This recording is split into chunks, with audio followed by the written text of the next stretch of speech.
evening. It's Monday, which means it's time for Enterprise at 8-ish. Anyway, this is Live Long and Podcast Star Trek Enterprise Rewatch series. We are now on our final season of this underrated series. It's been about 20 years-ish. Oh, no. Oh, no. 20 years? 20 years? Yes. Late Trip and some other imposter. 20 years since tonight's episodes Affliction and Divergence first aired, but we're just getting started here at Enterprise at 8. Tonight we find out what the deal is with those smooth Klingon foreheads. Oh, no, wait. We can't discuss that with outsiders, can we? No. We? Oh, okay. No, not allowed. Well, we'll do it anyway. We'll break the rules. Anyway, I'm Jody Simpson, and it's been a long road with my co-host, Adam Woodward. Hello, Jody. These two episodes, just chock full of plot. Holy cow. They are chock and plotting. All right. And joining Adam and I is Live Long and Podcast awesome producer and the man who has gotten us from there to here, Dave Mater. Mm-hmm. For the first time since I was a child, I felt fear. I don't know. How was that? Oh, I was waiting for like more there. I thought that was No, that's it. All right. And of course, who could forget the man who feels it's been a long time, Kevin Millard. A long time for what? Well, you see, Just doing this? Actually, it doesn't feel long at all. Oh, well, that's good. But guys, our time is finally near the end of the series. We only have 5 episodes left. Well, 5 episodes of the podcast. We have about 7 episodes of the actual show left. But we still have we have 2 more 2-parters. And then we have 2 standalone episodes as well. So, including that terrible last episode. But anyway, tonight's episodes are Affliction and Divergence. These are the 90 and 91st episodes of the series. These episodes are about when Enterprise visits Earth for the launch of Columbia. Phlox is kidnapped and forced to help the Klingons deal with a grave threat towards their species. Initial thoughts. Good. I like it. I like the premise. I wasn't looking for an explanation of the Klingon foreheads, but this is about as good as they could do. Like, this is great. I like. Does it ruin that for you though? No. Okay. Well, I guess that's important. What do you think, Dave? Yeah, like I think this was one of the ones I had actually, had gone out of my way to see before I actually we started this podcast. So I was pretty familiar with these 2 episodes because I kind of did like the idea that they were going to explain that in canon at the time. Although, even today it's still kind of controversial amongst some Star Trek fans. But yeah, I think it's good. Like going through the story today, like I enjoyed it. I think more than like even the Romulan storyline that we just finished. I agree. Yeah, it was it was pretty good. I think there was something not right with it. I think it's mostly for me the Malcolm Section 31 subplot is sort of unsatisfying because he kind of, I don't know, like it goes from him being court-martialed and having him betrayed the whole crew to like everyone kind of gets over it pretty quick. So it's I don't know. So that's my sort of hang up with it. But other than that, it's pretty good. I think it works pretty well. James Avery was fun in this role. Yeah. I love seeing Shredder as a Klingon. Yeah, he was good. Uncle Phil. Uncle Phil. Yeah. And the Antok, who's the scientist. Yes, he's the same guy who plays like the Klingon ambassador in Star Trek 4, right? Oh yes, that's right. Yeah, he did. The Chancellor of the Klingon Empire is dead. That guy. Is that him? Yeah.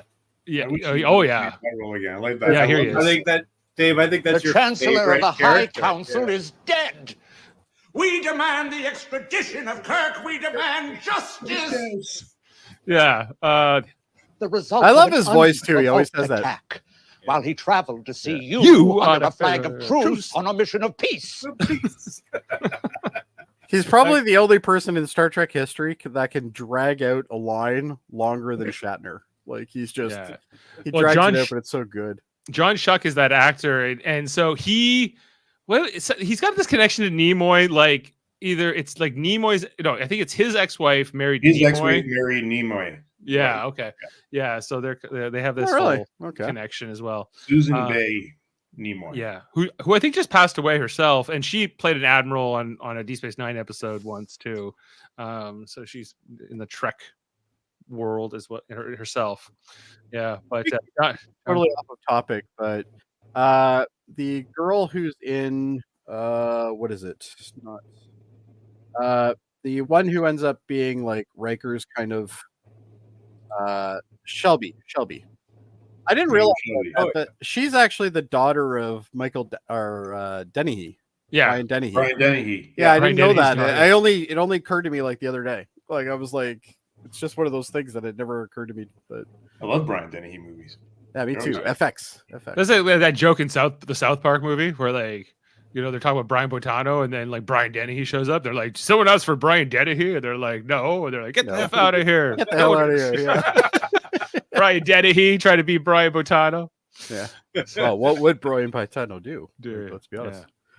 Anyway, So just before you move on here, I mean, Dave, you hit it there with like, because I mentioned the plots. There's a lot of storylines going on here, and I think that was one too many as well. Yeah. Well, it just doesn't wrap up right for me. And I don't buy that a goober like Malcolm is part of Section 31. I did like Don't the fact buy that that he at gave us all. the. I don't know if this is the first time. Well, I guess canonically it probably is, but the reason why Section 31 actually has the name Section 31, Yeah, 'cause, which I explain like. it. I like Yeah. that idea. They explain it, yeah, that it's pre-Federation, and It's part of the original charter. Yeah. Starfleet's Yeah. charter, yeah. Yeah. So that's Section Did you guys buy that whole thing that they can reactivate an officer on an a ship that's on duty? I guess so. But Realistically, yes, because you have something like Black Ops, for instance, where that is something that could be done. So yeah, Section 31 is really just Black Ops. Like that's all they really are. They just do the shady shit that, you know, the Federation doesn't want people to know they do, right? right. So I guess I buy it, but I don't buy Malcolm as it at all. Like fuck up Malcolm. He can't even like get away from a mine. Like the guy is. I hate him in every episode, even in this one. Like he's lying to Archer, and I'm just like, I hate this guy. I just hate this guy.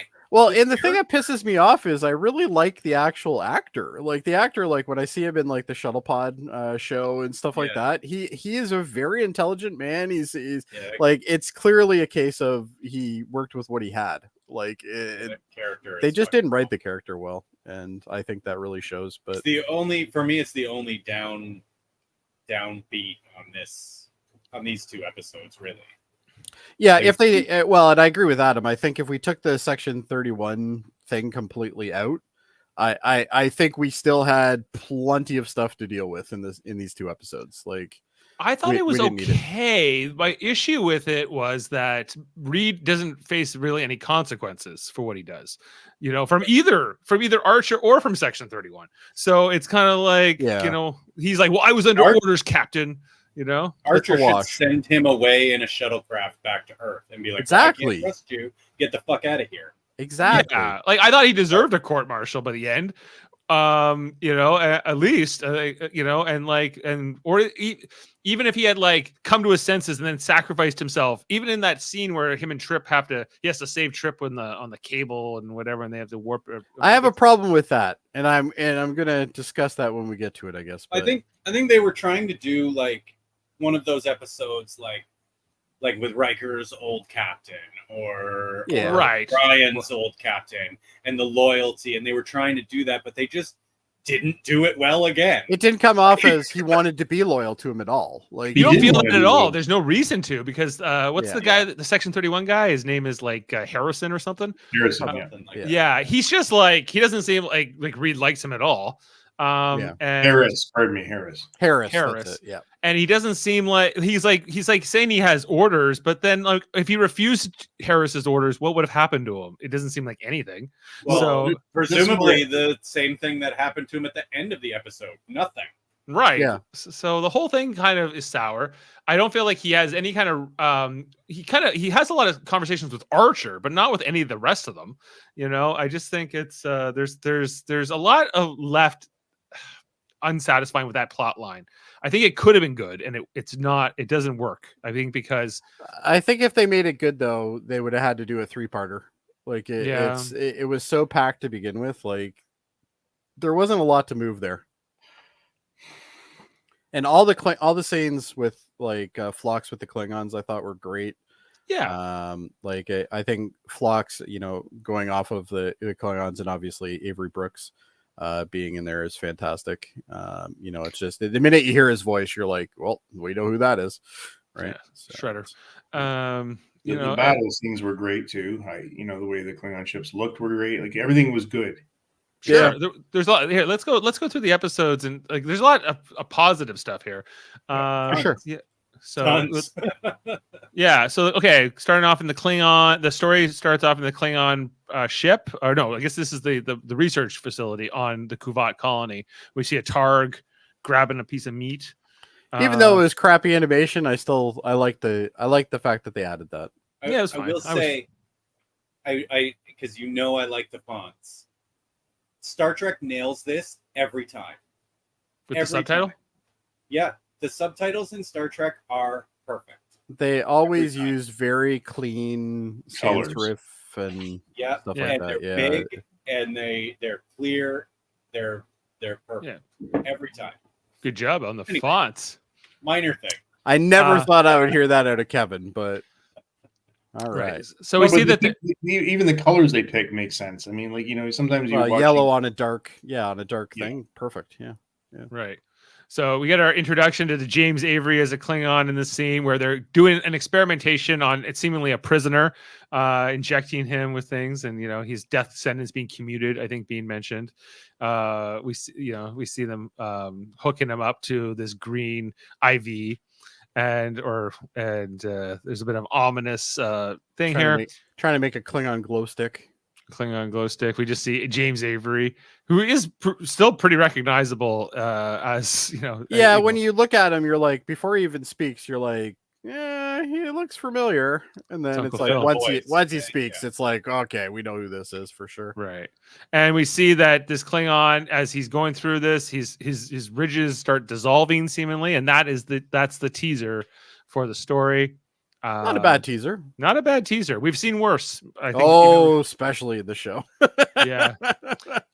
So this was a pretty good one, I thought. So then we come into after the credits. We see Enterprise is back at Earth for Columbia's launch to help celebrate it.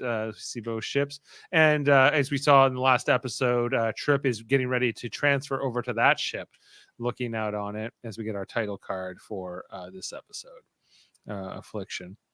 T'Pol shows up to mostly say, "Why are you leaving? Why are you transferring off the ship? That ship's identical to ours." Well, for a trained engineer, I can see the difference. A good engineer can see the differences. Well, and what's interesting is later on in the episode when you see the internal shots of Columbia, their main bridge is different. It is a lot different. Yeah, when you really look into it, but the chairs are different too, like the captain's chairs.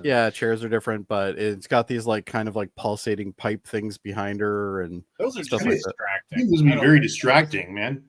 Yeah, but I think they meant something. But what, they're at warp or something? I also like the console island thing that they had there as well, which kind of reminded me of like a periscope kind of thing in a sub, which I thought was kind of cool. But T'Pol wants to know: are you leaving because of me? This may come as a shock, but not everything in my life revolves around you. Yes, it does. Liar, liar, total liar. But anyway, yeah. So she's saying, "All right," and then she leaves. Back on Earth, we see that finally Phlox and Hoshi have gotten into Madame Chang's Chinese restaurant. That they had talked about in the previous time they were back here for Earth. I think that was back in home. And they're walking along, talking about it. Not as secret as it used to be. And they're encountered by some thugs in the street here, very dark and shadowy figures who want the Denoblian to come with them. And so it turns violent pretty quickly. Phlox ends up getting abducted and Hoshi gets knocked out. And as she's knocked out, she kind of hears some chatter as the assailants take Phlox away, but we're not quite sure what it is. We'll come back to that. So then we get like the Starfleet personnel showing up and starting this investigation. We even meet this other Starfleet woman. Yeah, she security was woman. annoying. Yeah, she's not in it very much, but Yeah, she's thankfully. you see the side of her head there, and she's kind of like leading the investigation. Mentions that the anti-alien activists, the ones that Phlox had encountered earlier, could potentially be a suspect here, but Malcolm doesn't buy it. Back Nice on, to know the Proud Boys are still around. yeah, exactly. On Columbia, we see here with Trip talking to his new engineering staff over there, including Seth MacFarlane. Peter Griffin. Yeah. What's his character's name? Like Ensign Rivers or something like that? Something like that, yeah. Yeah. So I guess that he's like the second in command of the engineering team after Trip. And he's like, we got to get things up and going here. We got to get things past spec. We got to get this ship into space. We'll find out later that many people want to quit. To work under Trip. He's a hard boss and he doesn't take excuses. So Well, these guys have been sitting in space dock for like 6 months and they still haven't launched this damn thing yet. And he's basically said, we're launching by the end of the week. Like, you're going to run triple shifts, and too bad. I'd be embarrassed if I was Ensign Rivers, because clearly they're late. Yeah, he's spending 3/4 of his time doing nothing. like they were still building Columbia back when the Zindi attacked initially, right? Yes, and that was timeline wise, that was 2153. We are now in like almost 2155. It's always been 2 years. Because before this they had the augments, which was like 6-7 months ago. Mm-hmm. And then the augments happened after the Zindi conflict. So Right. Yeah, it totally makes sense. Yeah. Like, so what? So Trips come over here to get them into shape and get them out of space dock. Like, it's time to get going, guys. Yeah, let's get this ship launched. Then that's interrupted by Captain Hernandez, who we had previously met. So off again girlfriend for Captain Archer. So may I ask fine, you guys buddy. a question? Like, what was your impression of her as a captain? Right, like right here. Well, I get what she was saying, because there is order. There is supposed to be order. You when you are transferred to another ship, you have to present yourself. That's the whole point, right? So I get why she was kind of pissy about that, but he made sense too, because it sounds like he kind of has been put here to fix what they are not doing correctly, because literally they have had 2 years and they probably still don't have the stuff installed that comes next Tuesday. So I think she was really good here, because she was also like, she's like, fine, you do your thing, but remember, people need to eat and sleep, and yeah. like she's advocating for the crew as well. She understands he's a hard ass, but she also understands that this is a necessary thing, right? Like this. Yeah. This has to However, happen. I'm sure she's getting pressure to get the ship out of space dock too. I mean, like, it's She can't do it by herself, obviously. If it's such a great engine design that Archer's dad came up with, I don't understand why it takes so long. Why isn't it just plug and play? Yeah, exactly. Yeah, why can't they just drop this puppy, hook a couple cables up to it, and call it a day? Like this. Why is Trip the only one who knows how it works? I'm guessing Trip is the only one that has like now, Oh, sorry. Later on, you'll see the new guy on Enterprise. He doesn't know shit. He doesn't know anything either. He doesn't even know where the comm panel is. Archer has to call him twice. Yeah. And he keeps heading to Paul to like, can you go to engineering, get things going down there? In a world where they have portable communication devices, which they don't have the badges yet, but they do have the flip ones. Why does your engineer not have that on him 24/7? Like, that should be because the engine room is a big engine room. Like, I get that you can't always be near a comm panel. He might have his, he might be like knee deep in a panel somewhere, right? Like, I get that. So why is that guy not even walking around with a communicator? Like, well, they fit in the arm pouch. Archer's there's even an arm pouch for it.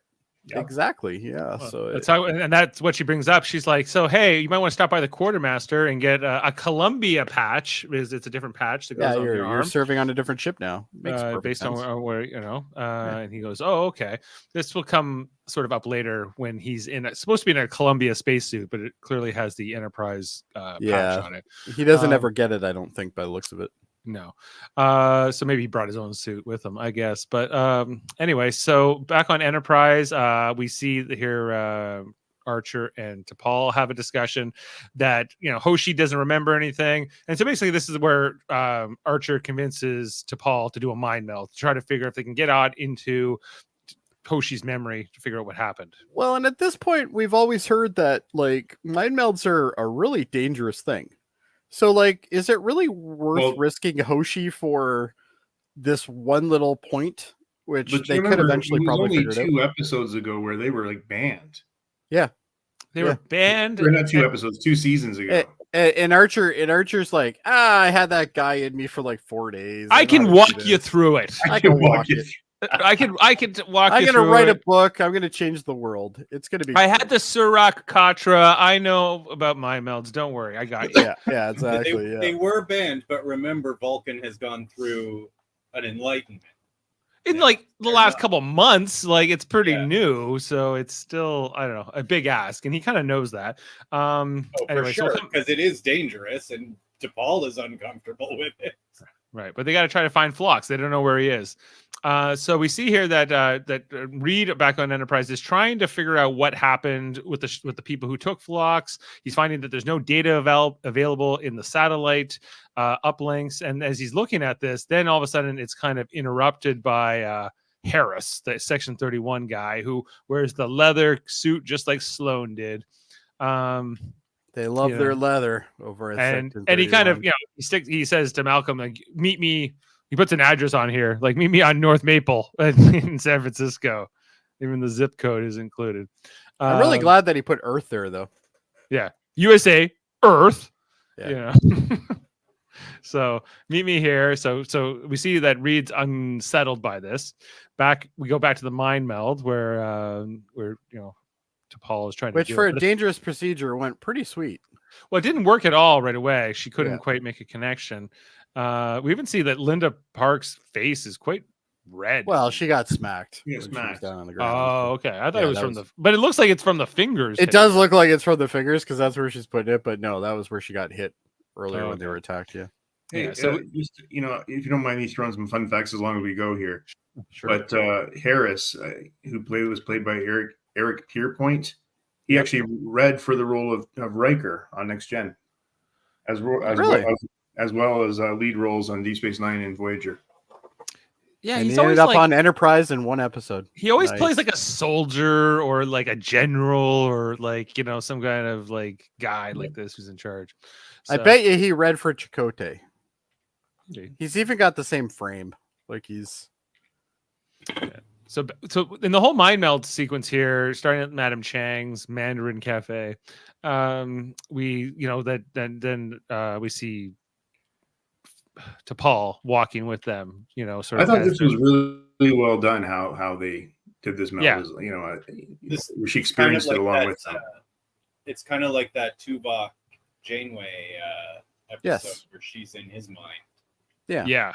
And remembering his memories. Yeah, and I like how even when Hoshi got hit, and then like it also like T'Pol felt it. It was they were reliving that memory. And they're like, okay. Sam says the Regis O'Connor also was the guy who played him was the guy who also applied for Riker as well. Well, and Jeffrey Combs also read for it, but Frakes won, and the rest is history. So wouldn't have the Riker maneuver without him. Yeah.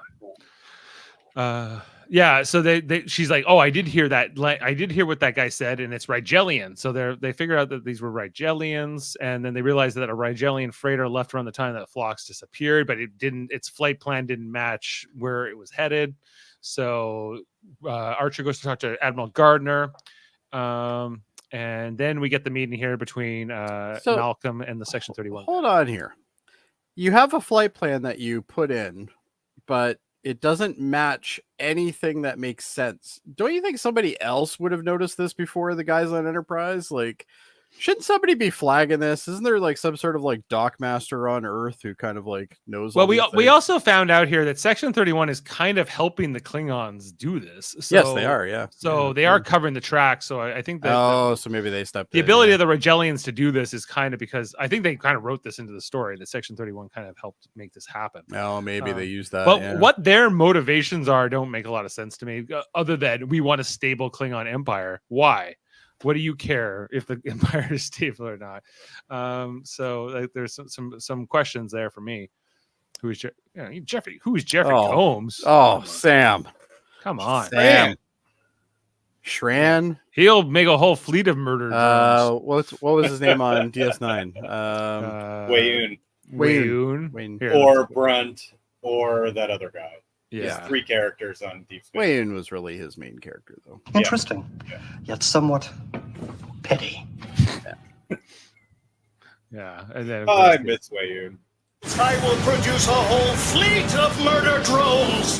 Not to mention he was Shran on this show. Yeah, he was Shran on this show. Yeah, yeah, he's the Mandorian. So we're a little disappointed with you, Sam. That's all we can say. Anyway, so we see here Harris gives Reed the assignment. It's okay, Sam. It's fine. Yeah, we don't even find out exactly what Harris wants Reed to do right away. We're just kind of told that he's been recruited. I love that shot. You see the guy in the shadows and the big hair, and it's also covert. Oh, I love too that he's dressed like Sloane. It's just the black outfit again. It's just they didn't change it for hundreds of years. That's just the Section 31 uniform. So we go over to the Klingon Kuvat colony, where we see here that Phlox is brought in, and we meet Dr. Ontok as well, and we get to know the general a little bit too, played by James Avery.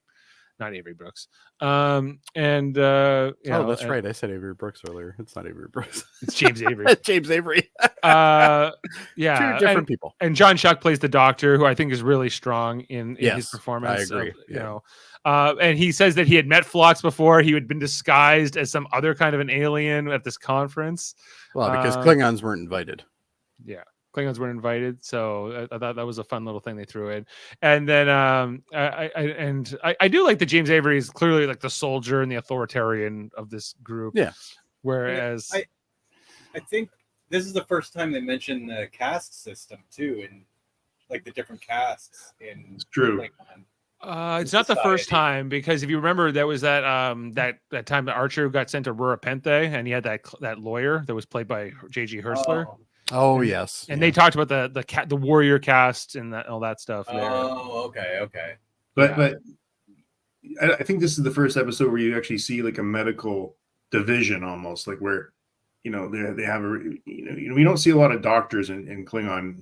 No, he's one of the few Klingon doctors.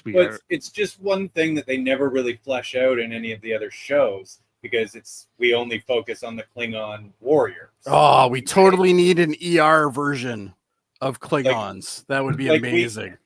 We get that one that's the restaurateur, but that's about it. It's him and then a bunch of warriors. Well, it's because their society has this reverence on warriors, right? And and so and we find out his dad or his family is warrior caste, but he joined the medical profession, dishonored his whole family, and they disowned him. And all that. Well, and they touch into this even in some of the dialogue too, because he's I'm a scientist essentially, and even the head honcho guy played by James Avery there, even he's he talks down to him all the time, stuff like that. And this is the guy that's going to be saving millions of lives, and the guy can't even have respect when he talks to him. I don't think they have a great relationship, those two. Yeah. But I kind of like when we see the backs, another story of the Klingons or anybody really, they can't be the race they are just with warriors. No. They have to have supporting players. Yeah. They have to have engineers, but those guys don't get the glory. No one sings songs. Well, if they had nothing but warriors, they wouldn't even have ships. There's no way. Exactly, and that's my point. Is that it's nice to see nice to see them fleshed out a bit. story. Yeah, another story. Yeah. Right. No, it was good. The Klingons are not all one note either. So back on Enterprise, what's happening here? Is it? Oh yeah, we see that Commander Colby. We need to go faster, Commander Colby. Goofy Colby. I think he's only in this one scene, right? This chief Yeah, engineer. and that's all he needed to be in. Yeah, like he's not great. And Archer's like, I need more power, and he's like, no, it's already it's already pretty high, Archer. You just calm your tits, basically. But I love Archer going, well, Trip could do it. Yeah, like, Trip could do it. Well, I'm not him, so you're gonna have to figure it out. Hey, one question on Seth MacFarlane. Can we just go back for a second? Is he playing the same character he played in the episode where Trip yelled at him? Yeah. Yes. Okay. Yeah. He was transferred over to the other ship. He transferred to get away from Trip, and then he ends up going back. There's some irony there, but and then I'm sure he's one of the ones that wanted to leave again, right? Like, probably, he's like, "Can I transfer back to Enterprise? I'll go back there." Go back to Enterprise now that Trip's here. Seems like a better boss. Back on Columbia, we get the dinner here between Captain Hernandez and Trip, and they're having, it looks like pecan pie or apple pie or something. Which it's a big piece. It's a big piece. And the Columbia is the NX-02, right? Correct. Yeah. And apparently Captain Hernandez stole the chef when she left the Republic, which I guess is another Starfleet ship. And you can have one thing. You can have one thing, and she took the chef. Apparently, that's a very common thing in Starfleet, is they like to take their chefs. Yeah. So she's kind of like, why are you here, Trip? Why did you leave that ship? Why did you come to my ship? I think there's a lot of that between these two. In their scenes. Then we also see here back on Enterprise, T'Pol trying to meditate, and in the process, then they end up in this dreamscape here. Trip and T'Pol do. So this makes more sense in the next episode, because in the next, not the next episode of these two, but later on in the series, they explain why this is happening. But I think this was kind of a stupid place to put it. This is the only thing I didn't think made any sense to have in these episodes, other than the Section 31 stuff. But yeah, it was a bit weird. I was like, how is this happening over light years if they have some kind of telepathic bond? So this is the Vulcan bond link thing that they have when they're in love, essentially. But now Hoshi's involved too. Apparently, mind meld. Wow. Are you going to say no to a three-way? Come on. Yeah. So and then T'Pol's like, you need to leave, and then he's like, where do you want me to go? I'm in nothing but white. Yeah. So are we with the prophets? Yeah. Kind of feels like a prophet vision. Is Disco gonna show up? And then he comes out of it and he's yelling at Seth MacFarlane again. He's like, do your job. And this is what you don't see is there's a deleted scene here, which we never got to see, which is Seth MacFarlane going to the captain going, can I have a transfer? I didn't think this guy was going to follow me here. Oh, that's the other thing in that dinner scene is that she says all these people want transfers. Yeah. He goes, who? And she's like, I'm not giving the names. I like how he didn't even I denied it, so I'm not going to tell you. He didn't even wait a second to say that either. He's like, who? Tell me. Yeah. And she's like, no names. We'll just leave it there. I'll make them clean out the conduits. Yeah. So there's that whole thing, and then Enterprise catches up with the Rigelian freighter, but it's in shambles. It's been blown up. And Archer says, "Hey, can you check for the weapon signature? Maybe we can figure out who did this." And Reed's like, "Oh yeah, I'm on it." Oh, I can't get any kind of a confirmation here, guys, on what kind of weapons analysis this is. It tells you everything about it, but it doesn't tell you that it's Klingon. No, but I guess that's like those particular keep us based on your hadron count, your particular remnant ion traces, whatever, that will add up to a certain fingerprint. He goes, nope, I don't know what happened. I'll have to get back to you on this one. So this is the beginning of Malcolm's deceptions and his betrayal. We head back to Kuvat colony, where Phlox is like, this is like a certain virus that has been mutated. What the hell's going on here? He's like, oh, yes, I was trying to save things. And I have this whole medical database. And he's like, where'd you get that? You stole it. He's like, well, the Klingon, the Empire doesn't give me all of these things. I have to get things on my own. You know, I have to be resourceful. So, which just goes to show you the respect level of, their medical divisions. Yeah. Klingons don't care about the medical arts. I mean, if a barrel falls on them, they do ritual suicide. Yeah. Hey, that barrel is an S tier villain. Yeah, but there are billions of Klingons. Some of them have to be like on talk too, right? Like, so they're not all like warriors, but those are the people we meet more often than not, right? So anyway, so Phlox is doing the medical work with these guys. They have this one guy who's really far along in the stages. I did like this though. Ontox is like, "Oh, I'm going to euthanize them." He's like, "Yo, Phlox, like you absolutely cannot euthanize them." Yeah, and then like James Avery just pulls out his disruptor and shoots him. Yeah, and then goes proceed because he wanted to do a dissection on somebody who had been killed by it. I love the look on look at the look on the Klingon's face though. He's just like, oh, yeah. It's just like even Ontox like, oh man. Yeah, Ontox just like this is James Avery is so satisfied with his results here. He's like, there you go. Problem solved. Problem solved. Yeah, he's I must go defeat the turtles. We see here back on Enterprise, Reed calls up Harris, saying like, I'm lying to Archer and it's killing me. What am I gonna do? He's like, well, he's my best friend. You know what you signed up for when you signed up for our secret sneaky organization. Yeah, remember when you thought it was cool? Yeah. He's like, well, I have to. Why can't we just tell Archer? This is like the Godfather, someday I'm going to make you an offer you can't refuse. I'm going to call upon you for a favor. You might not ever get this request, but, someday. And this is the way it is now. He's got to do it. Yeah. Well, he says, why can't we just tell Archer? He's like, Archer's a Starfleet captain. He'll have to launch an investigation. He'll have to do things. I can't have that. So I need you to be all Mr. Sabotage. And it's killing him. It's killing Malcolm. Biting his knuckles. He's biting his knuckles. He's so torn up with this until he isn't. And then the attack starts. We get the attack here from the Klingons onto cool. Enterprise. They beam on here. This one guy just walking down the corridor. This poor asshole. He's walking down. He's walking down the corridor. Who are these guys? Yeah, they beam in. He goes to call, but they just shoot him. Neanderthals. Yeah, they look like Neanderthals. Yeah, they look like cavemen. So that we see them climbing up things, and they're trying to respond. Get the Makos down there, they say. And we see here that they're kind of uploading some kind of a virus that we'll find out later on to kind of get Enterprise out of the way. The Makos are firing on these.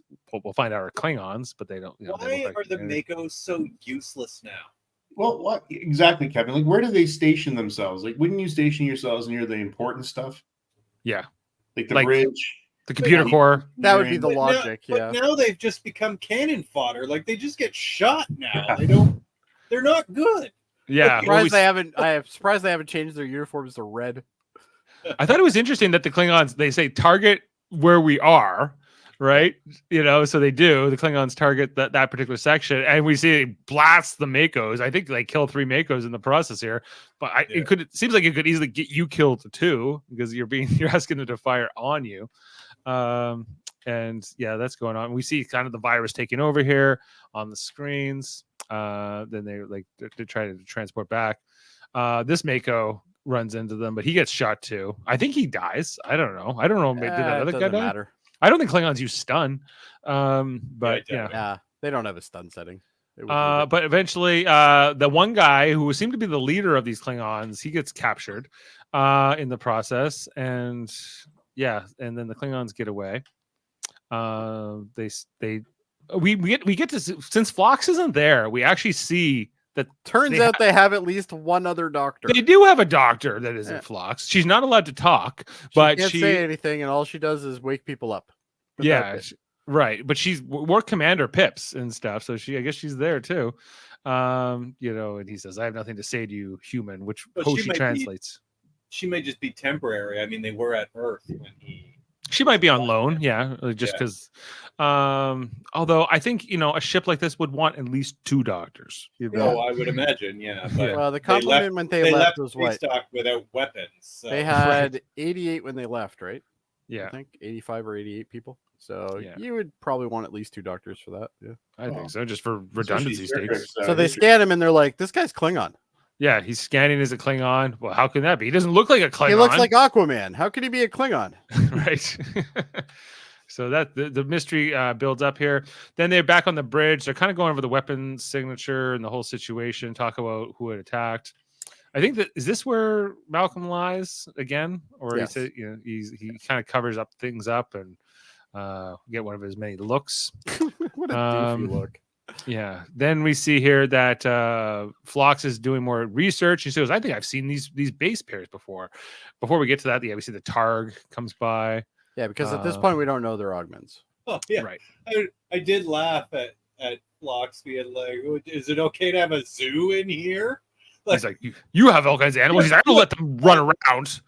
Yeah. I'm not some sort of filthy bastard. I keep them in Unless- cages.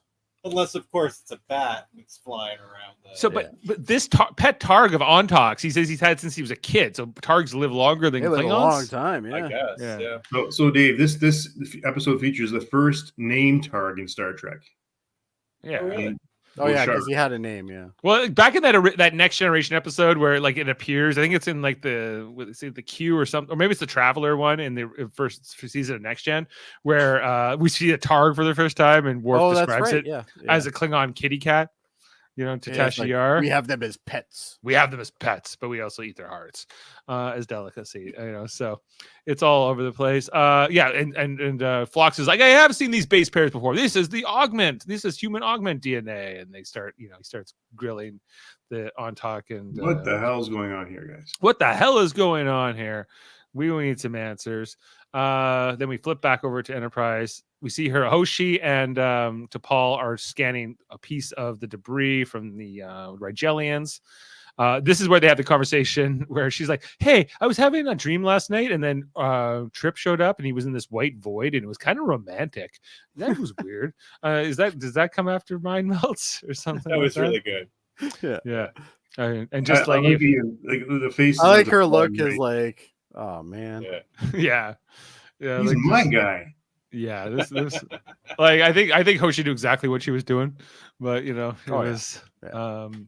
so good. But yeah, so they bring this evidence over to Archer and they kind of say like, "Hey Archer, we think Reed completely fabricated some evidence here We think using this that device, motherfucker's which he lying." stashed in a locker.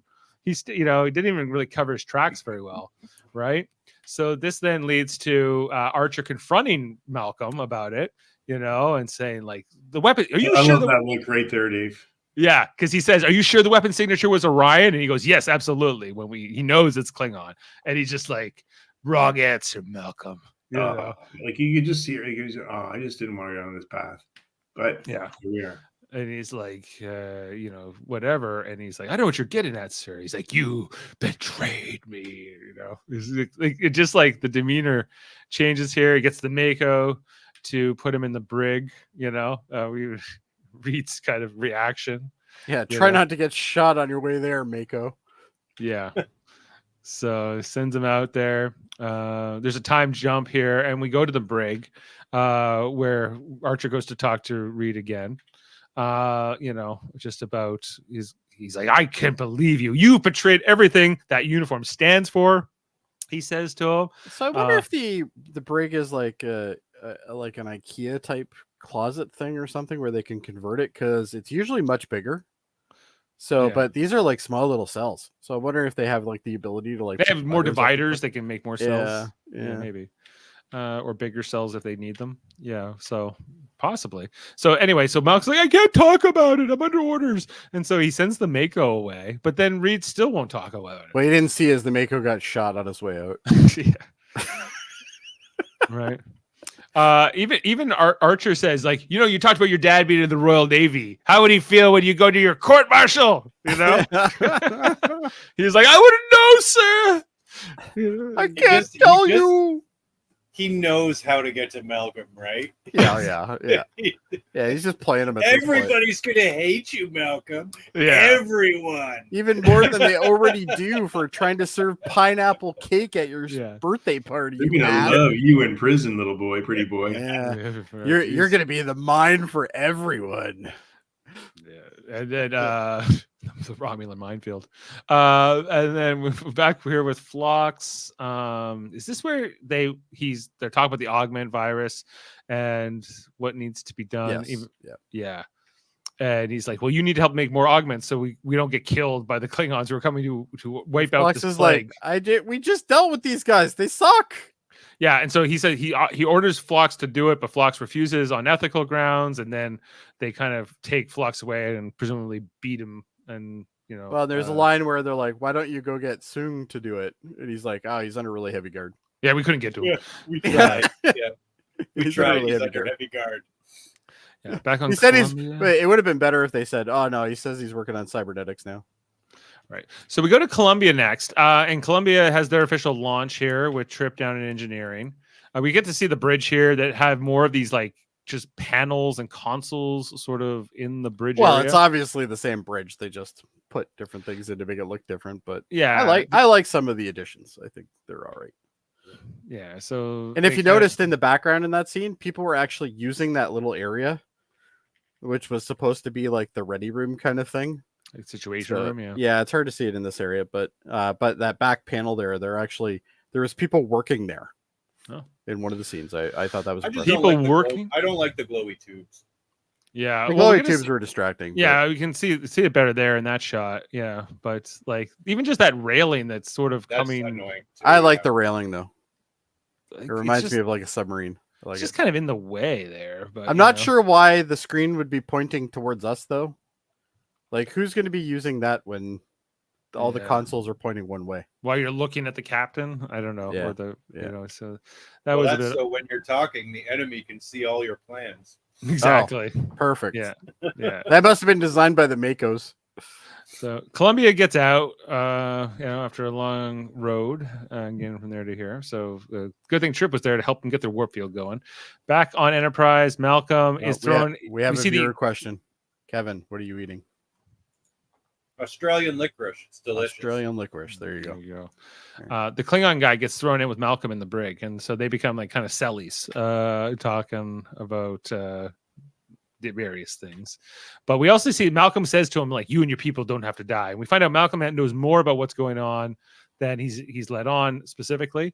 We kind of Yeah, he knows about the augments and everything. So he knows about the virus. He knows about the Yeah. plague, whatever. Archer the doesn't first even- time in the history of this show where Malcolm actually knows more than somebody else in the show.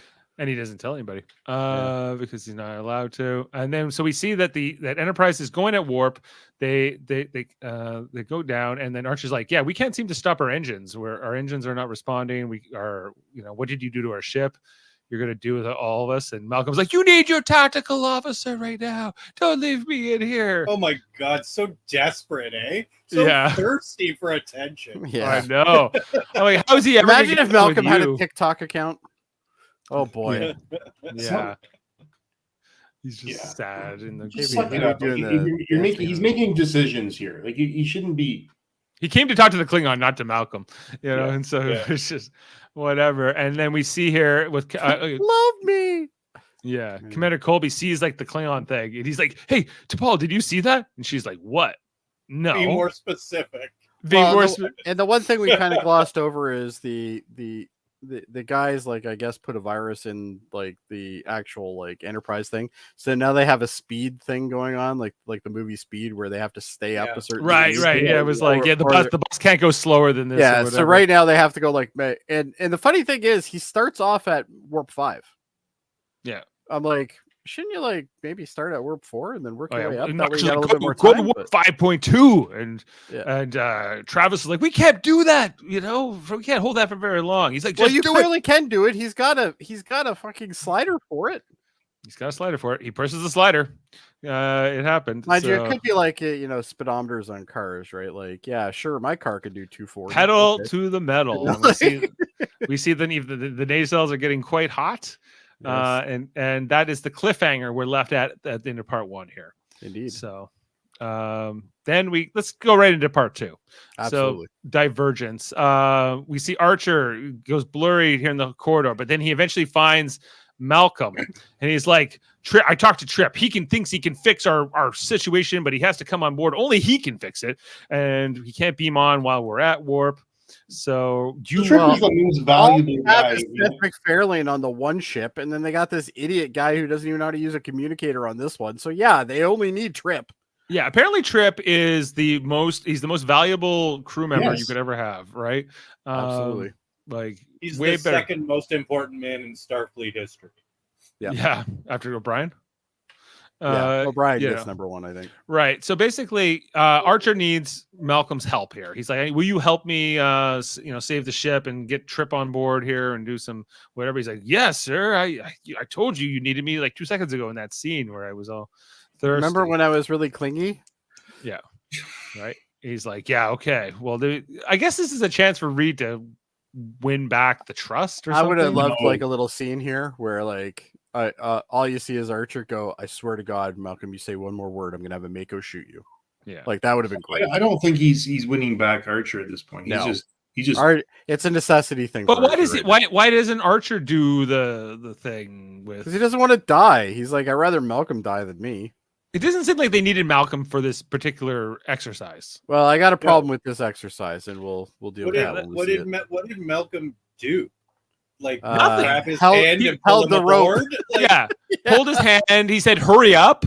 I think. Yeah. You know, he kind of watched the cable when it got really tense. Like, let's talk about it. So that's what comes right after the credits here. So I did like how this was like. I kind of like this in concept. Like the ships are going really fast. I loved it in concept. It's just Enterprise is going fast. That's Columbia right behind. How Columbia caught up to Enterprise that right there doesn't Yeah. make sense. No way. Because it can't go faster than Enterprise. they got fresher engines. I Yeah, don't but think it works Enterprise like is that. going warp 5.2 and not able to. And they slow were down. ahead Yeah, of them. but- They left Earth but ahead of Kevin, them. Kevin, the oxygen sensors on the new ship, they're not nearly as dirty. as the Unless old they're one. like warping. way in more some- horsepower on this one. Unless they're warping in a circle or something. But like that's the only way. it Well, would- yeah, I guess technically they could do that. I guess. Yeah. You Just know, keep and coming so back around. Yeah. I liked here where we went like from space. We kind of went through Columbia, and then we go right into the bridge here with Captain Hernandez. That was a cool shot. This was Yeah. a cool sequence, I thought. And they framed her face like directly in it. I thought that was kind of neat. Yeah. Yeah. And then she said, you know, and here we see Trips, like I mentioned earlier, he still has like the Enterprise logo on his spacesuit. Well, and what's interesting is he's on Columbia right now, right. Yeah. and he's got a biosuit which is from Enterprise, which doesn't make any sense at all. Unless he brought it with him and it hadn't been reskinned. But Why would they bring it with them? Well, because it's got his name on it, Yeah, that's a plate. You take it off. I guess. Well, you could also take off the assignment patch plate. you Oh, know, maybe. So maybe you think he just put that plate back on. yeah, He's yeah, like, yeah, fuck it. I'm going back to Enterprise anyway. I might as well just put it on. That's a bit of a nitpick. But even when he like gets over to Enterprise, he's still wearing the Enterprise patch on his uniform, even though Hernandez told him to go to the quartermaster and get a new patch. So I don't know. Kind of funny is that if he showed up on the Enterprise and Well, I think that was supposed to be after his shift, though. yeah, but So Archer would maybe have he's said, still on his shift. Yeah. I think yeah, he hasn't taken a day off and some time's gone by here, but anyway, so they're going through this exercise where they need we need Malcolm here, we need Trip. I like the idea of this and how like Columbia then went like sort of mirrored What they're into trying it. to do is they're trying to get into the same space, to occupy the same space so they can use one warp field. One warp field, merge the warp fields. Because what they really need to do is shut down the system, purge it, and turn it back on again. And they have to do that within a certain time period.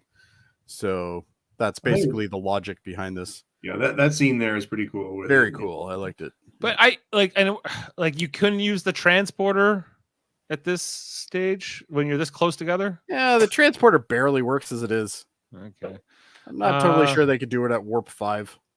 I guess not. Well, That's what- in warp, well, even in next gen, they had a hard time doing in warp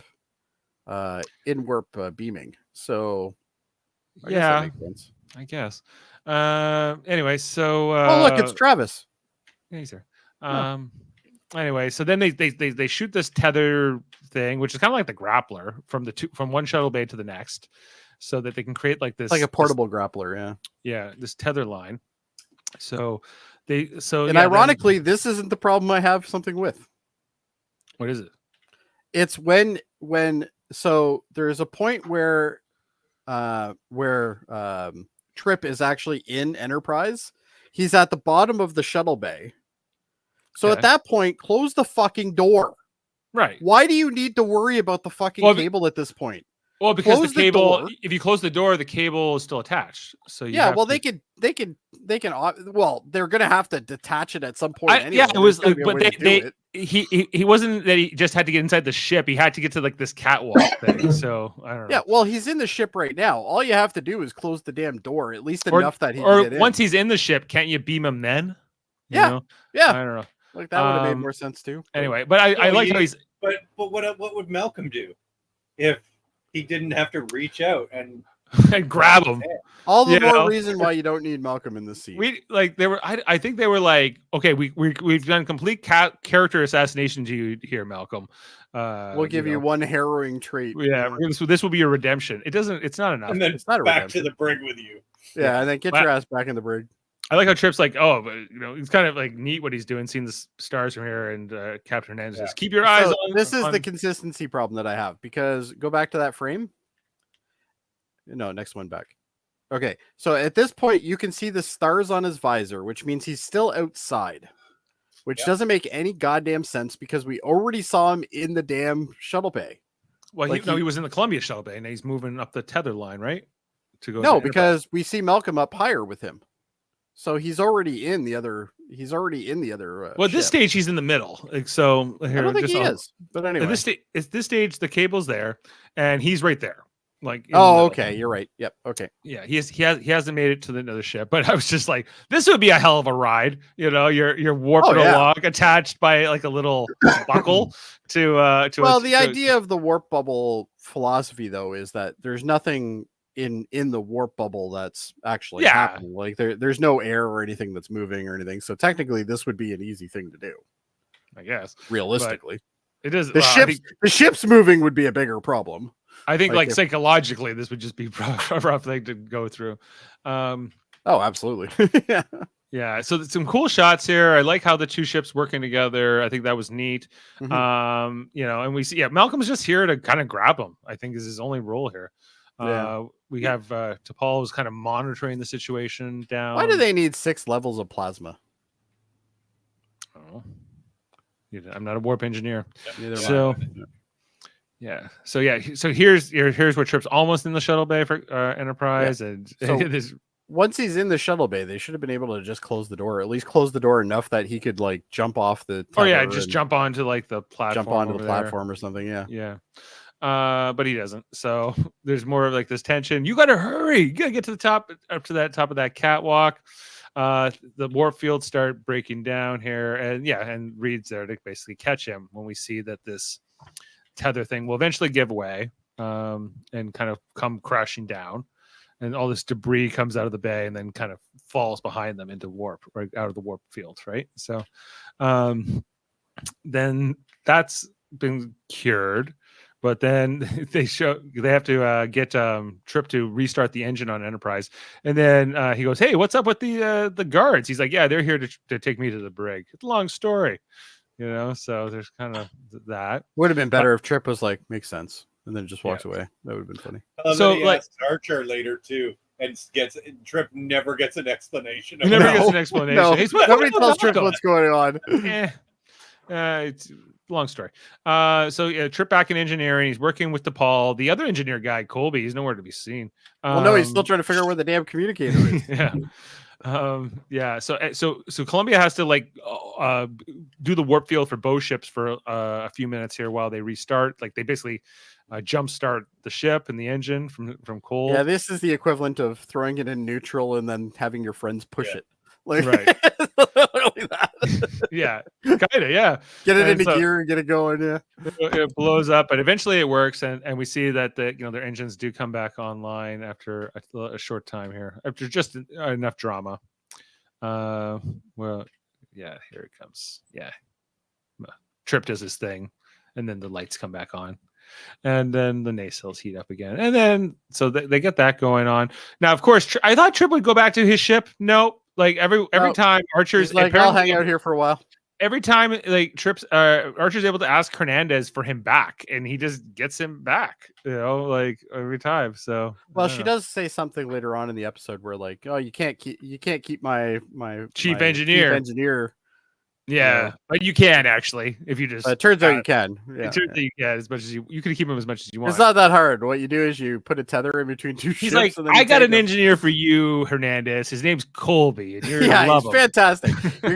It's gonna. You know what? Always request things about 10 minutes before you need them.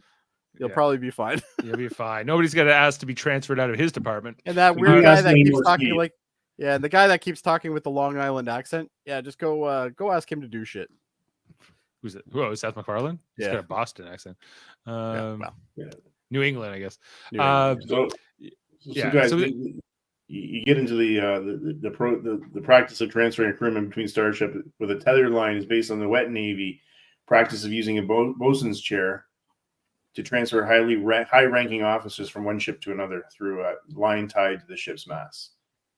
Okay, so they were paying homage to that. I guess they were. The next scene here was with Phlox, where Antok finds him here. He's been beaten and tortured, presumably by the James Avery Klingon. Phlox is still refusing to help make Klingon augments, but Antok brings him a plan. He's like, I think we can actually use the augment DNA to stop this plague, and then actually stop the mutations to turn them into full augments. And Phlox is like, yeah, you're right, we can do that. But James Avery will never allow it. He's like, why don't we just not tell him? You know? And he goes, that's not very honorable. He's like, well, the honor is in saving millions of people. That is like the true call. And I was like, okay. So that like, was a nice little speech from him. yeah. Yeah. Right. You know, so Well, again, it shows the differences between the casts, of yeah. Yeah. With him being the healer. the healer. I mean, the doctor is a true, he wants to heal people. He just wants to help people and save lives. That's what he cares about. And right? if we know anything about the Klingons, they just, anytime someone has a disease, they just exterminate them. Yeah, just dead. You just kill them. All right. So then we catch up with Enterprise and Columbia, which are now both on warp. They're now looking for Phlox together. I like how the Makos take a Reed up from here. He's like, I guess you're not going to tell me where you're taking me now. And this until yesterday, Reed was their boss, right? So I think they're fully enjoying carting him around and whatever. They don't do any moments with these guys where they look like they like him at all. No, they're like, we knew it. We knew he sucked, Anyway, He's always taking them into the gym and beating them up and berating them and whatever. He's complaining about them, and whatever. And I didn't need you on this ship anyway. Yeah, I don't think they need Reed. What, to hit fire? But anyway, they didn't even have weapons at first. No, they left without him because of Malcolm. Because of Malcolm. Yeah. Archer confronts Malcolm back at his quarters, and he's like, "I was watching your personal logs," and he shows him the picture of Harris, and Reed's a little incensed by the invasion of his privacy, but Archer has no F's to give. Yeah, Archer's it's not. He goes, "Those are my private logs." He goes, "Not when it endangers my ship." Yeah. Right. Yeah. Right. And this is where Archer's like, you answer to me. You don't answer to this guy. What the heck's the matter with you? That was good. Archer showing some strength. Yeah. Yeah. Archer's just tearing into Reed. And then catching up here with Antok and Phlox. Is this where he talks about being when he was cast out by his father, and we get more of his backstory with the warrior cast stuff. That's here. And he talks about how when he first developed this augment virus, it was meant to save or to create stronger Klingons, not to kill people per se. Well, and he's got that guilt too, right? He's got the guilt that he basically caused this entire plague on his own people. Yeah, he's unleashed this virus, and so there's this guilt of it. And Phlox tries to cheer him up and say well, now you're trying to make amends and you're trying to fix it, so that's what's important, right? So then after that scene was the back here at Kuvat. We see this bird of prey that had been attacking Enterprise show up. We get to meet. They did a great job with the bird of prey on the show. I love know? this. I love this bird of prey design. I don't think we've seen this on the show before. It's just it's a little bit cleaner than we're used to on some of the other series, so it's quite nice. I think it's interesting how they have like the nacelles on the top here too. Like Mhm. this is, And the wings aren't as, you know, the angle is reduced a little bit. yeah. It's an interesting design. And you so believe that this could actually fly in an atmosphere, Yes. like, which is something that a lot of them you can't really say would happen. Like the Enterprise? Yeah. So James Avery catches up with the other Klingon augments who were not captured, you know, and we find out that the one that was captured was his son, and that they're, you know, and they claim that Enterprise is going to be destroyed by the virus, that they succeeded, which is also untrue. Then James Avery runs in here with Phlox and Ontak while they're trying to do their thing. He's like, "You got an hour before." Whatever, I have to go talk to the general. So we see this general guy who's like, I'm coming to destroy your entire colony. He's like, well, we're trying to work on a cure. He's like, work faster. If you don't have a cure, if you don't have that fixed by the time or get the augments working by the time I get there, I'm gonna have to kill everybody. So that the looming threat is well positioned here from the Klingons. Enterprise and Columbia work more to try to track down where Phlox is, and then this is where Trip shows up and says, "Hey, what the hell's going on with Malcolm right now?"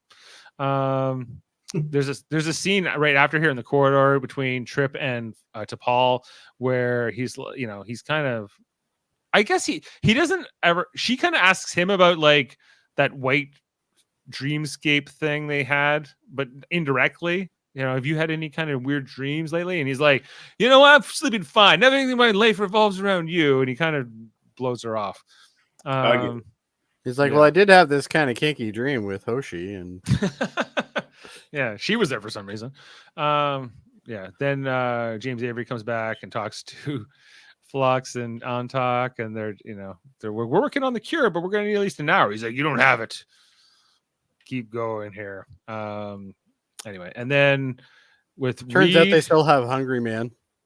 Still have a Hungry Man dinner. Yeah, Reed's having his Salisbury steak and potato, I guess. I like how they brought a spoon in a Ziploc bag. That was nice of them.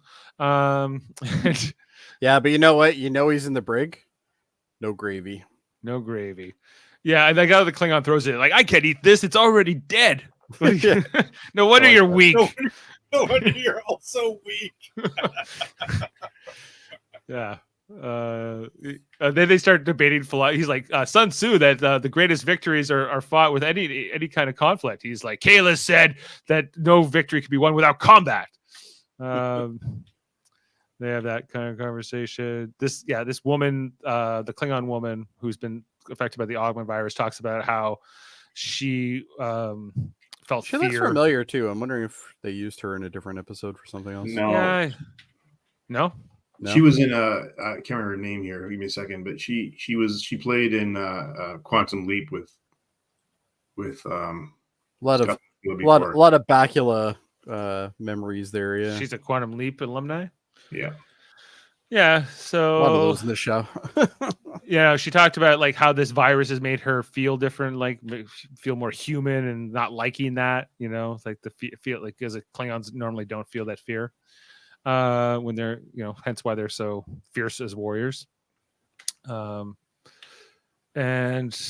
back here with Archer and Porthos. Yeah. It's like, you miss Phlox and his cheese, don't you? Then he gets a call from Harris. So the conversation between Harris and Archer, where he's, I don't know. It was kind of blah for me. It was kind of quick. Yeah, it was pretty blah. I thought this could have been more significant, but it's not. I really don't even understand what Section 31 was trying to accomplish. I'm still confused by it. Well, they're trying to keep order with the Klingon Empire, so that way the Klingon Empire doesn't. So I can talk to that. So it's hinted that saving the Klingons could increase the chances of Starfleet forming an alliance with them one day. Harris also mentions that Starfleet prefers to deal with a stable Klingon Empire, suggesting that the collapse of the current leadership may cause the Empire to fall apart into uncontrolled and dangerous factions, which we've seen through other series, right? Yeah. It is also possible the military presence of the Klingons keeps other potentially hostile species in the area in check. I buy that. while the Klingons engage in enemies quite openly, such as the Romulans or Cardassians, much more secretively, and Section 31 might perceive them as being a potential bigger threat. But they don't, like, the Klingon Empire will basically have a not so friendly relationship with the Federation and Earth for the next 150 years or so. Yeah. So it seems like a little Well, short-sighted. I mean, it could have been, or it could have been them trying to hold things together, so it wouldn't go into that 150 years. Yeah. Yeah. Well, because I know where it goes, but yeah, like why Section 31 is doing this, I guess that makes sense, but Archer doesn't accept it. And then, okay, this is where Phlox has the four vials. He's like, I've created 4 vials with this thing. One is the cure. The other 3 of you will die. So we're going to have to do some tests. Let's play here. vial roulette. Yeah. And then James Avery's like, we have 4 Klingons here, 4 test subjects. And you even see like Ontak go like, what? I don't want to be a test subject. I just wonder how he knows for sure that one is going to work. Yeah, he doesn't. Yeah. Like, if you know one is going to work, then you can identify which one that is. Right. And just use that one. Yeah, you think so. But no. I need hours. I need hours to make this work. I need hours. You don't have hours. Well, he wanted a week, didn't he? Yeah, he wanted a week. Really what happened is he had tried 4 times, got the last one, and then accidentally mixed them up. Yeah, he couldn't remember which one was which. I can't remember which one. He's like, well, one of these won't kill you. Yeah. So we'll come back to them in a minute. The next scene here with Malcolm and Archer, where he's like, well, I was like only supposed to slow us down, and I was only trying to help whatever. He kind of tries to give his explanation to Archer. Archer doesn't really accept it. Archer's like, have you always been a bitch? Yes. And the answer is yes. And so, Yes, sir. they're trying to, do you know where Phlox is? Which Reed doesn't. But ultimately, No, the one thing that Reed doesn't know about what's going on. He knows everything else that's going on in this, but apparently. The only difference for anything now, like he doesn't trust them, so he could ask any question, and he still wouldn't. Yeah, believe it doesn't matter. Yeah. And the difference between, say, what Malcolm did and like those other episodes from Next Gen, it is that Malcolm put the ship in danger, and he put everyone in danger. Yeah. And for nothing, like while they're trying to find Phlox. Right. Yeah. Like, this is not the same. Like, for me, if I were he would be gone. Malcolm should be in the brig. Yeah. Well, he would at least be transferred off my ship. I wouldn't keep him on I wouldn't my put ship. up with this asshole. No, he'd be gone. He would never step foot on the bridge again. Yeah. But like really he should be court-martialed and probably run out of Starfleet in general. It's probably the truth of it. But Section 131 might block that. I don't know, but yeah, so anyway. What's the next sequence? He also at the end of it basically says, I don't want anything to do with you anymore. Section 31, leave me alone. Don't call me again. Right. Oh, right. He couldn't have done that at the beginning. He couldn't have done that in the beginning? Yeah. And he tells Harris that he only takes orders from one commander, but barely a month later in Demons, the captain, himself distrustful of the answers he's getting from Earth political figures, goes to Reed to ask him to use his underground contacts. Oh man. Yeah, that's part of the. So we see it when Reed first comes back on the bridge, one. and he gets the looks here from from T'Pol and Mayweather. They're just like, for shame. Ring that bell. Shame. There's the bell. Yeah. But I feel like that could have been, there could have been more of that, or like, I feel like should have had the Scarlet logo put on him. Yeah, maybe. I feel like that was sort of left. Like, I think everything with Reed and sort of his complicity is kind of understated. Then we get the final back with Phlox, James Avery, where James Avery's the last one to get the injection, which we'll find out is the actual cure. Which is also interesting because the scene after this, when Phlox figures out who actually has the cure, he goes, well, the two guards have already come down with it, and then they're probably going to die. And it's like, but wait, you went and ran to Avery's character and you went and got whatever he was producing or something to help the other guy, but you're like, fuck the guards. Like they all got it at the same time. So you would be technically able to heal them all, right? Yeah. If you can heal one of them, you can heal them all, right? Yeah. So. I like how he's like, would blood wine be affecting these results? He's like, I don't think so. And he's like, good. Then Phlox is like, I don't drink well on duty. Yeah. These Klingon guards were happy to say. They're all about it. They're like, They're like, this is a great thing. Inject me with a virus and I can die. We will with die honor. by the virus. I will die of sickness. This is very honorable. I was like, is it? For the Empire. Yeah. So they're just going on there where James Avery drinking his blood wine. I Back don't in buy sick that. day. I don't buy that. That's the only flask that he has, though. Like I would have liked. He's got more. He's got more. Yeah. Back here, his son. He's like he wants the coordinates talking to so he can try Aquaman. to save the Kuvok colony. I think is what he makes an appeal here to James Avery's son to try to tell him. I like some what they did information. with their foreheads though, because they aren't completely smooth. There is like some weird shit going on there, but Yeah. I think that the Klingons that have transformed, they're not quite original series, but they're like an homage. Yeah. They do really well. It's in the spirit of. I think it was a great way to explain it. I don't know if it necessarily needed to be explained, but I think it's a great way to do it. Kind of wraps it all up nicely, right? It's a neat callback, yeah, for sure. Yeah, this is the scene where we realize that some of them are dying, and then Ontak's like, "Yeah, the other two guards are starting to show." He scans Ontak, and he's like, "Yeah, James Avery has the cure, so maybe we can save you if we move fast." But fuck the guards. The guards, no, they were happy to the die. The guards are down 2 decks. We're not going that. They far don't even with have it. names. Like, don't even worry about it. So, then I think I saw them wearing a red shirt. Like, it's fine. There's a scene here where the Section 31 calls up this general guy who's coming to kill everybody, and he's eating his gawk. I did like this guy though.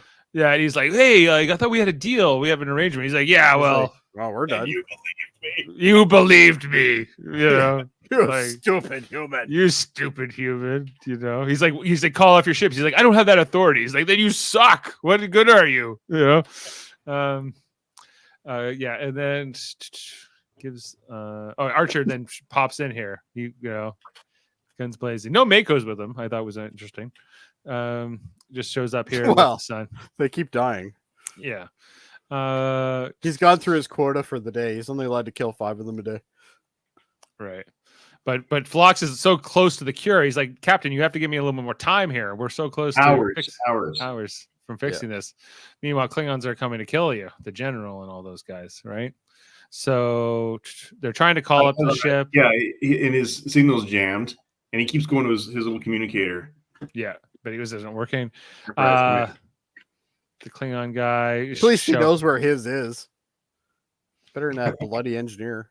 Yeah, they're good. They're going to attack. So T'Pol, back in command on Enterprise, has to stop these Klingons from annihilating their own colony and killing all their own people.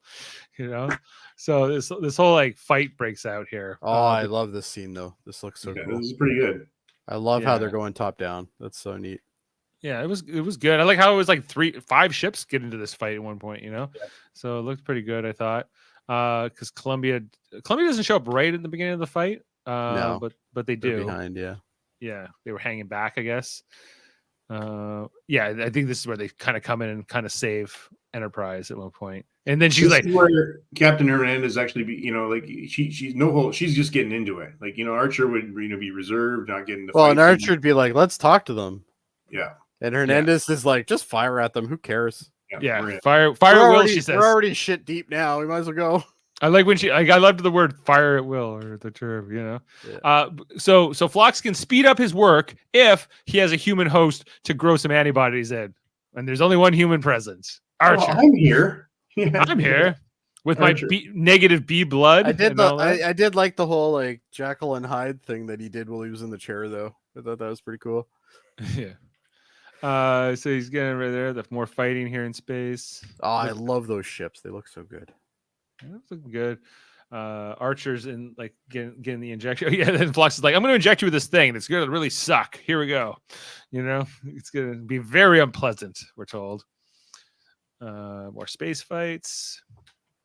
The back of the Klingon ships remind me of the back of the, in my opinion, the best ship in Star Wars, which is the Imperial shuttle.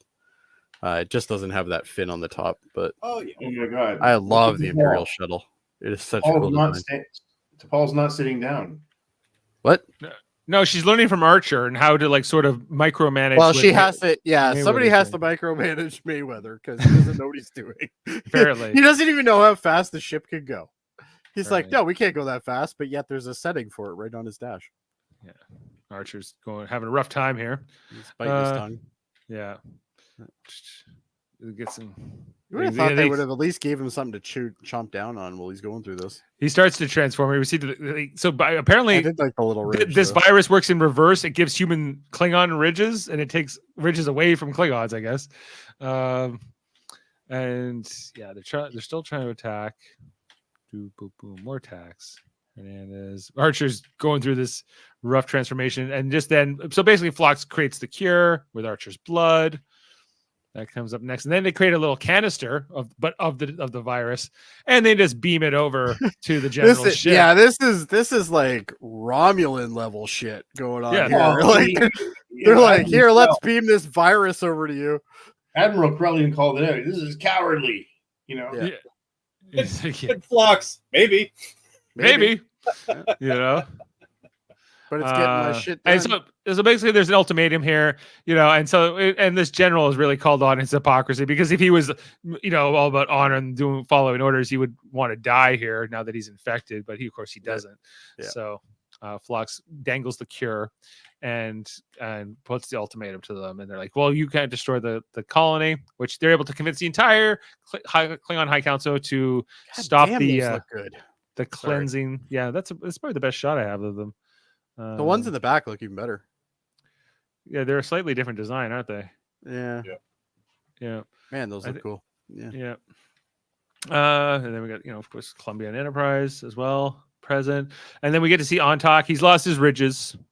You know, he's smooth head now. He's just John Shuck. He really does look like the Klingon in Star Trek 4 now. Yeah, actually does. Yeah. Yeah. Because he kind of is, you know. Well, so, he is technically, yeah. Right. Justice, we need justice. James T. Kirk, renegade and terrorist, is always my favorite one. That he says He's not wrong though. He was a renegade and a terrorist at times. He was. Klingon ambassador. Here he is. James T. Kirk, renegade and terrorist. Terrorist. We deny nothing. We demand the extradition of Kirk. We demand justice. He definitely drags it better than Shatner for Oh, sure. it's awesome. Awesome. You know, and he's you know, maybe he's related to that guy, you know, on Talk. So he's like, this could be Autok could be his like great grandfather. And he's like, I won't be able to be a metagenic scientist anymore. I'm gonna have to pick a new medical field. How about cranial reconstruction? Phlox is like, that seems like it's gonna be a booming market, you know. So good for you. And cue the laugh track. Cue the laugh track. Bah, bah, bah. Yeah. Okay, and then the finale here with Archer. You know, he's still got some of those ridges, which you know, Trip was kind of making fun of. Fun of him. You should keep them. They make you more intimidating. You know, but Archer's not amused by this Patak saying these things to him. So you know. Well, then he also mentions that he has like a hankering for some gah. Some gah. Fresh gah. Yeah. And then you should keep those ridges on your forehead there, Archer. So in this very season, he's gone from having the Katra of Surak in him. Now he's got like basically the heart of Kalis. So yeah. he's got a bit, you know, and then he also did the Andorian like whole like Ushan thing. He's had more aliens in them than an Orion prostitute. Yeah, he's really getting more around this season, I'd say. Anyway, and he's like, oh, I've already talked to Hernandez. Trip is staying for a few days to help repairs because, of course, who we can't count on Shelby or whatever his name is. Well, they can't find him. They keep paging him, and they're like, where is he? Yeah, these two ships are just gonna have to stay together and share an engineer. Share Trip all the time. Yeah. And then the final scene here with Malcolm and Harris when And he his calls. computer when he- calls. he's reading a book, and he's like, "Well, guess it all worked out." It's probably like how to make friends and influence people. Yeah, he's like, "Well, you're never really out, you know that, Malcolm." He's like, "Don't you ever call me again. I'm working for Archer now. You can't mess with me." He's like, "Oh yeah, we'll see about that." We'll see about that, asshole. Yeah. And then they hang out. And then he goes back to his book. And that's the end of the story. Got there, guys. Took me an hour and a half. So, do we have any more fun facts, Adam, before we go to ratings? No, there's nothing more to talk about. All right, good, because we're already at an hour and a half. all right, let's get All to right, it. ratings. All right, ratings. I'll predict Kevin's 10. Is that right, Kevin? Nope. Oh, damn. Okay. Well, Kevin, go first if you'd like. Might as well. Half right. 10 for the first one. Yeah. I just gotta give like a 7.5 for the second one. Okay. So you say Joe- the second half is weaker, eh? Oh yeah, I didn't like the grappling between the ship. Like that stuff is always so boring to me. And the Malcolm stuff just makes me crazy. Like it just makes me crazy. I don't like it. Yeah, I'm gonna do 9.5 on the first one. Okay. And I'm gonna do an 8 on the second one. There was a lot of good stuff in there too. Okay. 8. Adam. I was very satisfied with how this explained the Klingon heritage, and so I'm going to go 9.5 and 8.5. 8.5. Yeah, like to me, like they're almost the same. I do like the sequence with them trying to do like the ships and everything, although it's some of the pace when you watch these episodes back to back, the pacing's a little off there with the transition between the episodes. But yeah, we also have to remember like these weren't designed to be played right away. Like you're supposed to have a week wait in between, so there's supposed to be some simmer to it, I guess. But. So I feel like they're both about a 9 for me. That's where I'm gonna go. Not sure if Davin's watching. There he is. He can throw a rating in. It's got Klingons in it. It's at least a 9 from Davin. Probably. Yeah. Both these episodes have a 7.9 on IMDb. And so I'm we're surprised averaging. the first episode is at 7.9 for IMDb. But Yeah, they're green value the same. So we're averaging a 9.5 on Affliction and an 8.3 on Divergence. Overall, between the story, it's not bad. Okay, and those are those episodes, and we're almost at the end of 2154, guys. It's almost a new year. In Yeah, Star Trek. so this took place in December 2054. So next week's episode is one of the last single episodes that we have. All the other ones will be two-parters. Next one is called Bound. While T'Pol and Tucker discover that they have developed a psychic bond. Remember, I was telling you about that earlier. Captain Archer receives 3 Orion slave girls as a gift for negotiating with the devious Orion Syndicate with rather disastrous results. This is one of those goofy episodes. Like it's so here's the IMDb description. The men of Enterprise fall under the seductive control of 3 Orion women. Yeah. Trip is the only male member of the crew that does not succumb to the women. Oh, good. More Malcolm being creepy. Amazing. That's what we need. Hey, do you like pineapple? Well, that means Archer's going to be creepy. You like pineapple in minefields and betraying your captain? I think I've seen it. Yeah. Like, okay, so Bound is the next one, and then how many more after after that? We have the Mirror Darkly. Mirror, and then the Demons Terra Prime story. Okay. The Terra Prime story after that, and then we have the terrible ending of the series. So we're almost there, guys. We're in the home stretch. So yeah, it's been a long road. It's been a long road, but we're almost there. So that's right. Hey, well, we've done. You know what? Even when we're done and gone, Dave, there's still more content to be here to be had on this channel. Yes, well, right now we're talking about the newer episodes, and more specifically, Star Trek Lower Decks Season 4, which has been streaming since September 7th. We'll be on this Thursday to talk about that. We got the newest episode called Parth Ferengi's Heart Place. It looks like it's gonna have Rom and Lita, you know, all of them. So we're looking forward to that. That's a terrible clip. I love it. So I'm excited to talk about that one with the crew over there. I might even join you on that one. Well, I like Rom. We got limit of 4, so okay. keep Well, that. Maybe I won't be joining you then. Yeah, I see how it is. Keep it a limit so that we don't That's have fine. too many voices. So, and then I think that's it right now. So we've got debate Star Trek, nines. yeah. For Star We got Trek, debate yeah. nines coming up. We got trivia's coming up. Watch out for those, and different collaborations.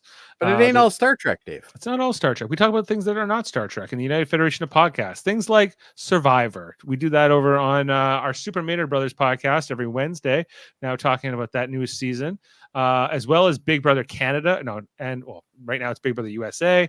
So if you like those shows, check out that channel. If you like X-Men, the animated series, check out X-Rated, where Davan and André talk about that show.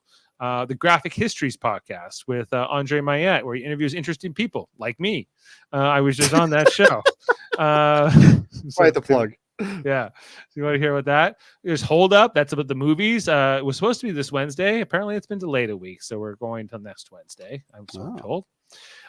Trivial Debates was just on last night. Davan was hosting a horror themed episode with Jessica Chan and Jaemeel Robinson and this other British guy. He seems interesting. Yes, he check does. out that. He does horror stories. He does horror tellings. On his channels. Yeah. Oh, very good. Eamon on Track, music podcast with Eamon Mater, just recently turned 21. Speaking of horror, now that we're in October, check out the Hellbound podcast, horror movie podcast with Michael Chan and Alex Blackburn. And those are all of my plugs, Jody. All right. Well, unless anybody has anything else to say, I think it's time to sign us off, Dave. Yeah, well, I think you must have a clip for that. I do. And we'll see you next time. Millions of my people will have to live with this disfigurement. It'll be passed on to our children. Life won't be easy for us. I doubt my superiors will allow me to remain in my position. I'll need to find a new specialty. Perhaps cranial reconstruction. I have a feeling that's about to become very popular. See you next time, everybody.